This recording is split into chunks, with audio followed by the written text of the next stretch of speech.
एकाच घरातल्या 3 अल्पवयीन मुली, वय अवघं 12, 14 आणि 16 वर्ष. या 3 सख्ख्या बहिणींनी 9व्या मजल्यावरून उडी मारून आपलं जीवन संपवलं. कारण काय? तर ऑनलाईन गेमिंगचं व्यसन. गाझियाबादमधील भारत सिटी सोसायटीत घडलेली ही घटना हादरवून टाकणारी आहे. नमस्कार, मी विहंग ठाकूर.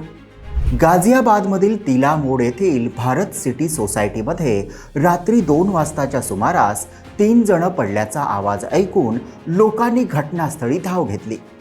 3 बहिणींचे मृतदेह पाहून सर्वांना धक्का बसला. निशिका वय वर्ष 16, प्राची वय वर्ष 14 आणि पाखी वय वर्ष 12 या तिन्ही बहिणी कुटुंबासोबत राहत होत्या. त्यांनी 9व्या मजल्यावरून एकत्रित उडी मारून आत्महत्या केली. पोलिसांना तात्काळ माहिती देण्यात आली. घटनास्थळी रुग्णवाहिका पोहोचली. तिन्ही बहिणींना तातडीनं रुग्णालयात नेण्यात आलं, परंतु त्यांचा मृत्यू आधीच झाला होता. ऑनलाईन गेमिंग ॲप्सचं व्यसन असलेल्या तिन्ही बहिणींबद्दल माहिती समोर येते की त्या सतत हा गेम खेळत होत्या. तिन्ही मुलींचे मोबाईल फोन पोलिसांनी जप्त केले आहेत. त्यांनी लिहिलेली कागदपत्रही तपासासाठी ताब्यात घेण्यात आली आहेत. पोस्टमॉर्टम अहवाल आणि डिजिटल तपास पूर्ण झाल्यानंतरच घटनेचं नेमकं कारण स्पष्ट होणार आहे. पण आता तुम्हाला प्रश्न पडला असेल, या तिन्ही बहिणींना ऑनलाईन गेमचं व्यसन कसं लागलं? तर कोविड नंतर अनेक मुलांचं दैनंदिन आयुष्य बदललं. शाळा बंद, सामाजिक संपर्क कमी, स्क्रीन टाईम वाढला. या तिन्ही बहिणींचा मोठा वेळ मोबाईलवर जात असल्याची माहिती समोर येते. ऑनलाईन गेम हा केवळ छंद न राहता दैनंदिन सवय बनली होती. कुटुंबातील सदस्यांच्या मते तिन्ही मुली सुमारे 1 वर्षापासून ऑनलाईन गेम खेळत होत्या.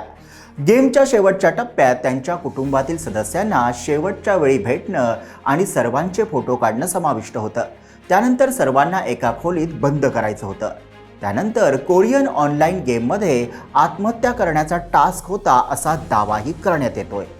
आता प्रश्न असा उद्भवतो की लोक ऑनलाईन गेमच्या व्यसनाची किंमत त्यांचा जीव देऊन का मोजतात? या प्रश्नाच्या उत्तरात ज्येष्ठ मानसोपचार तज्ज्ञ डॉक्टर सत्यकांत त्रिवेदी यांनी स्पष्ट केले की ऑनलाईन गेमचं व्यसन मुलांची भावनिक परिपक्वता आणि कुटुंबातील संवादाच्या गुणवत्तेवरही प्रश्नचिन्ह उपस्थित करत आहे. ऑनलाईन गेम खेळताना केवळ डोपामाइन वेगाने वाढतात आणि मेंदूची प्रणाली सक्रिय करतात असे नाही, तर जिंकणं, हरणं आणि आत्मसन्मानाशी जोडतात. जेव्हा मुलं गेम हरतात किंवा टास्क पूर्ण करता येत नाही, तेव्हा तीव्र अपराधीपणाची भावना देखील त्यांना येते, जसे की अपयशी ठरले आहेत. लहान वयात आत्महत्या करणाऱ्या मुलांमध्ये अनेकदा भावनिक लवचिकतेचा अभाव असतो. त्यांच्यासाठी लहान अपयश देखील असह्य असतात. यासाठी शाळांमध्ये डिजिटल आरोग्याचं शिक्षण अनिवार्य असलं पाहिजे, असं मानसोपचार तज्ज्ञांचं मत आहे. थोडक्यात काय, तर पालक, शिक्षक आणि समाजाने या डिजिटल युगात मुलांच्या भावनिक आरोग्याला प्राधान्य दिलं पाहिजे. नॅशनल इन्स्टिट्यूट ऑफ हेल्थच्या रिपोर्टनुसार जास्त गेमिंगचं व्यसन मेंदूच्या रिवॉर्ड सिस्टीमवर गंभीर परिणाम करतं. काही प्रकरणांमध्ये तरुणांनी गेम गमावल्यानंतर किंवा त्यांच्या पालकांनी त्यांचा मोबाईल फोन काढून घेतल्यानंतर स्वतःला इजा पोहोचवण्याचे किंवा आत्महत्या केल्याचं आढळून आलंय. 2023 मध्ये NCRBच्या आकडेवारीनुसार भारतात 85हून अधिक आत्महत्यांची प्रकरणं थेट ऑनलाईन गेमिंगशी जोडली गेली होती. सोशल मीडियाच्या दुष्परिणामांचं गांभीर्य ओळखूनच पाश्चात्य देश कुमारवयीन मुलांच्या सोशल मीडियाच्या वापरावर बंदी घालण्याच्या तयारीत आहेत. तर यात ऑस्ट्रेलिया सर्वात पुढे आहे.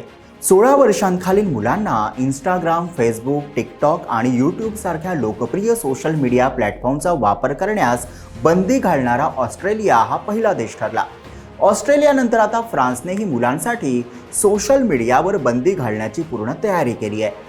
फ्रान्सचे राष्ट्राध्यक्ष मॅक्रॉन यांनी नुकतंच जाहीर केलं आहे की फ्रान्समध्ये सप्टेंबरपूर्वी 15 वर्षाखालील मुलांसाठी सोशल मीडियावर बंदी घातली जाईल. मॅक्रॉन म्हणाले, आमच्या देशातील मुलांचा मेंदू विकाऊ नाही. मुलांसाठी सोशल मीडियावर निर्बंध असतील आणि हायस्कूलमध्ये मोबाईल फोनवरही बंदी असेल. म्हणजेच ऑनलाईन गेमिंगचा प्रश्नच येत नाही. हा नियम मुलं, पालक आणि शिक्षक या सर्वांसाठी पूर्णपणे स्पष्ट असेल.